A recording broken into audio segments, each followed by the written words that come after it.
red lights are on. They go out, and it's a good start from Bill Cowley. A very good start again from Peter Bove. I think he's going to go from 4th to 1st by the time he gets to Ritchie's. It was a shocking start, really, for Ed Piver. He's dropped back, but it is Bove that leads. And they're 4 abreast behind. Let's hope they get through Ritchie's okay. There they are. I think it was Windley on the inside, Mark Windley on the inside of that 4-way movement through Ritchie's. But it's Cowley now trying to fight back on Peter Bove. Piver's down to 4th at the best. No, it's worse than that. He's been hit as well, I think. I think it was a tug there because the car suddenly leapt out of line. That was a dreadful start from Ed Pither, but you can see the field there. Also moving up, I see, is Jake Doherty. They stripped the diff in that yesterday. So his granddad, Bob Simpson, was replacing that last night. Had it said it was all finished this morning. But here it is then. Out front, it is Peter Bove, the 7-time champion. And the field jostles through Agostini. There's Jake Doherty, who's outside one of the works Darvies with that blue and red livery we were so familiar with for so many years. And Peter Bove, who has got a tenuous lead of about 3 or 4 lengths, and behind Glover's 3rd by the looks of things.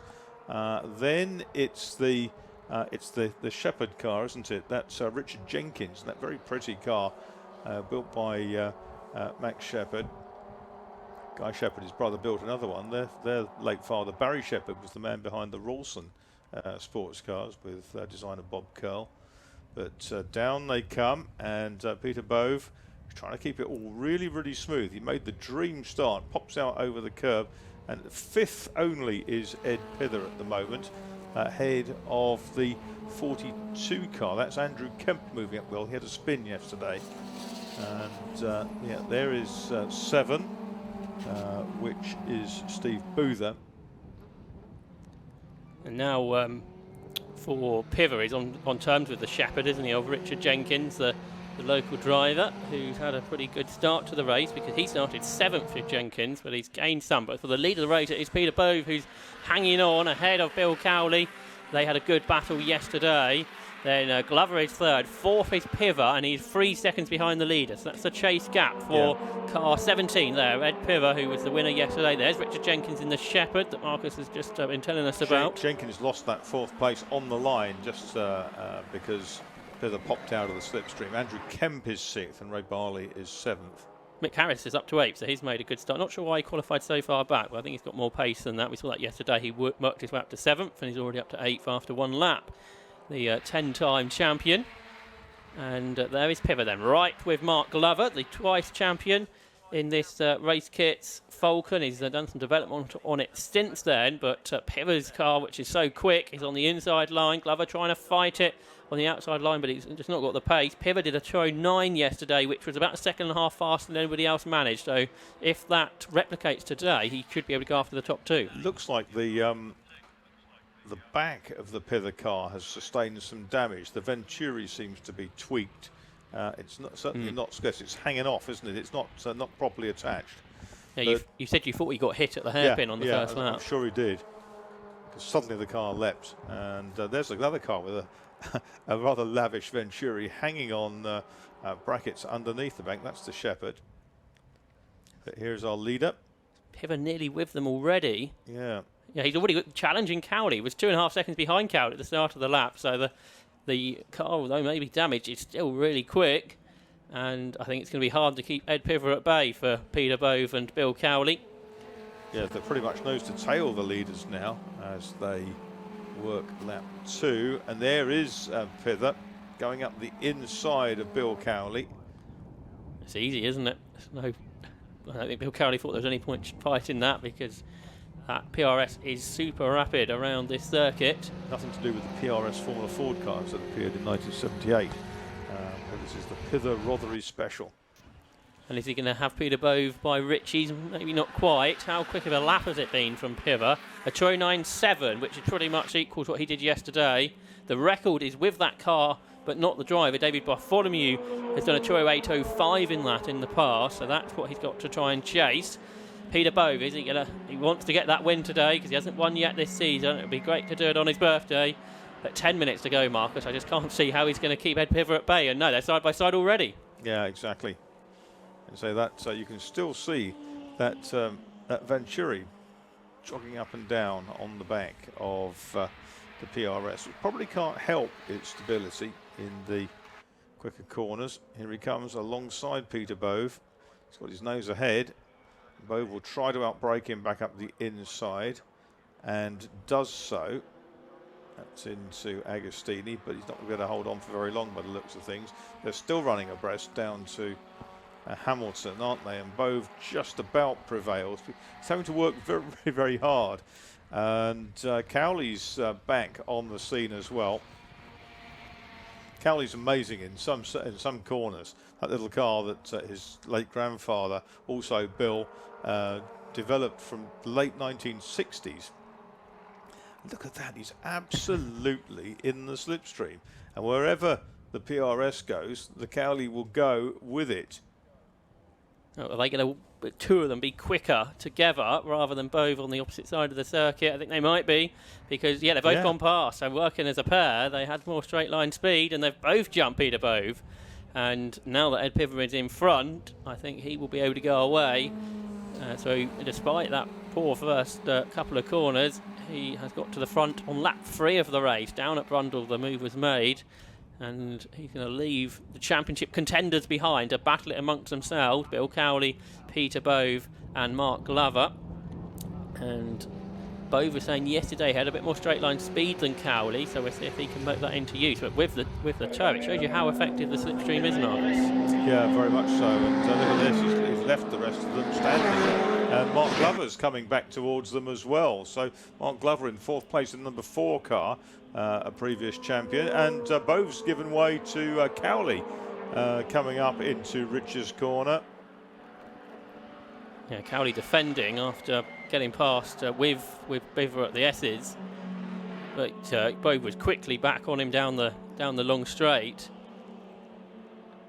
So it looks like Bill Cowley's going to have to work hard to beat him. But these, because it's a pretty competitive championship this year, once drop scores are accounted for, Bill Cowley will be right back in contention. So every point potentially will matter come to the end of the year. So Bill's pretty keen, I should think, to keep Peter Bove at bay, but the straight line speed of that car has drawn him up alongside Cowley into the Agostini hairpin.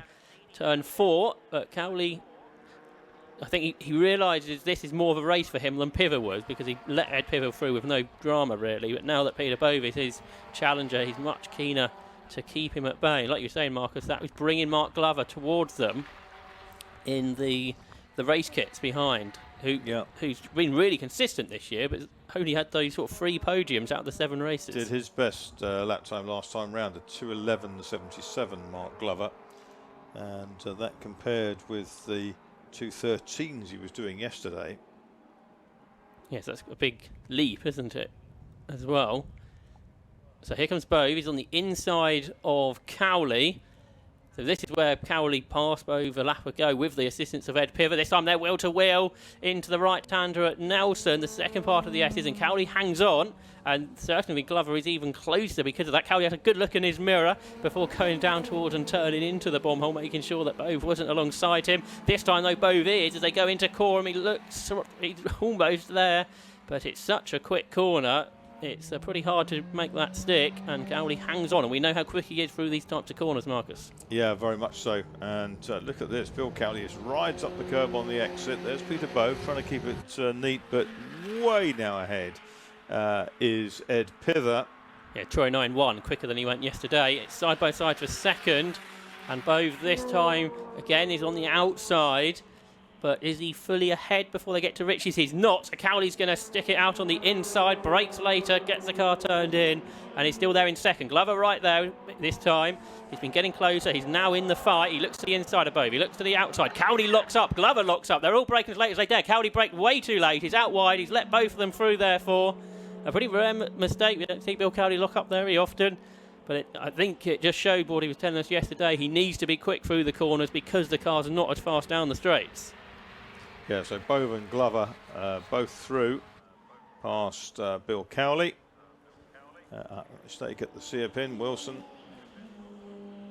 Yeah, so where Glover locked up, he didn't run as wide as Cowley did. Peter Bove was making himself very firm in the mirrors of Cowley. Let's put Bill off a little bit.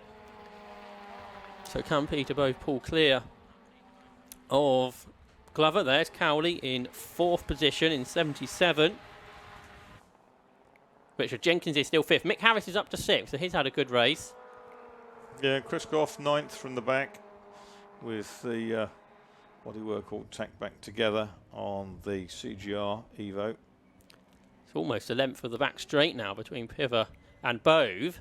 Here comes Cowley. He's fighting back now on the inside of Mark Glover. Glover's car not very quick in a straight line. Looked like Cowley's got the move done before they got to the corner.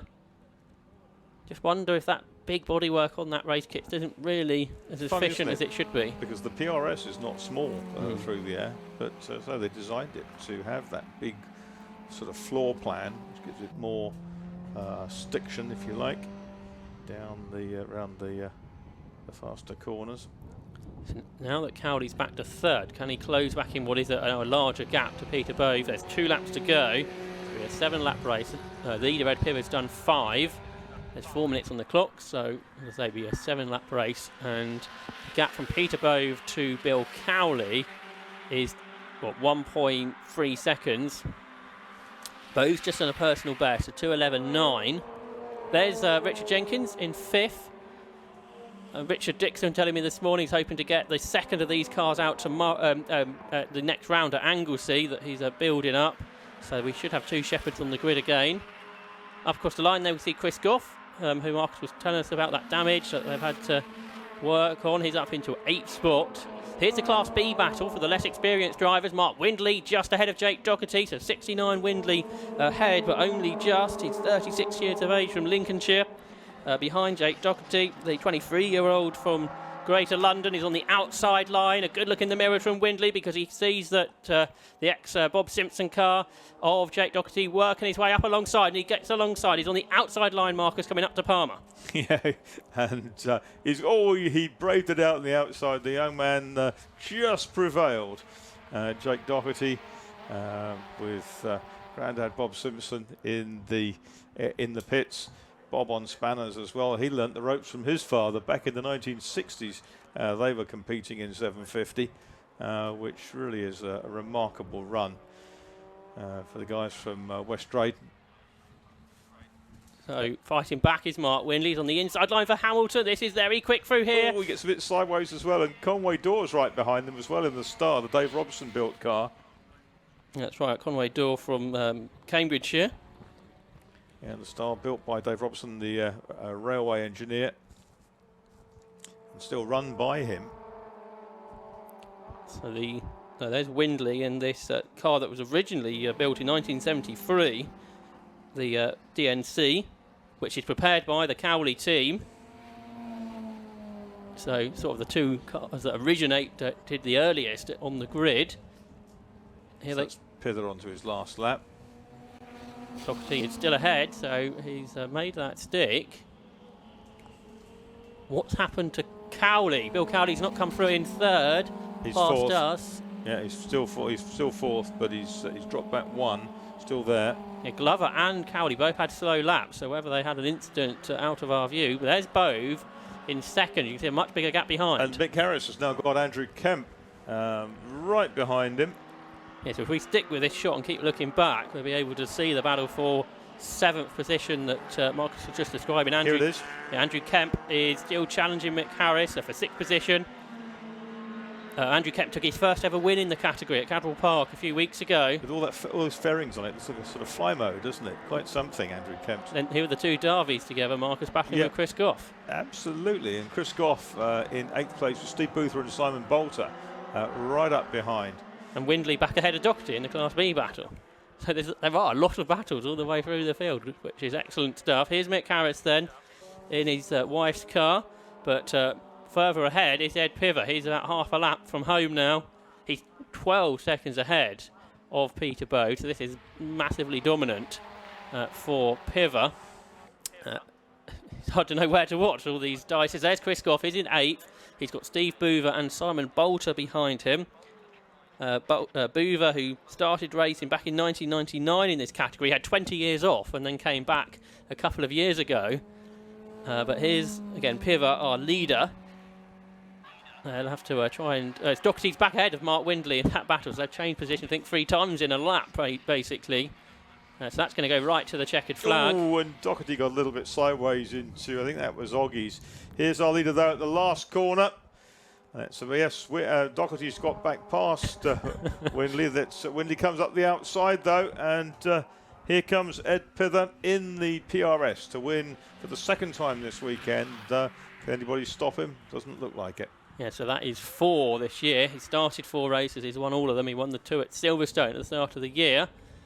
For the Class B battle at the S's, Jake Doherty and Mark Windley are wheel to wheel, but Doherty's hanging on for now across the line. By the way, in 2nd is Peter Bove, 3rd is Mark Glover, and 4th is Bill Cowley. But we'll watch this Class B battle for the less experienced drivers, and it's Doherty ahead still. Mark Windley into Coram Curve. Can he do anything about the youngster?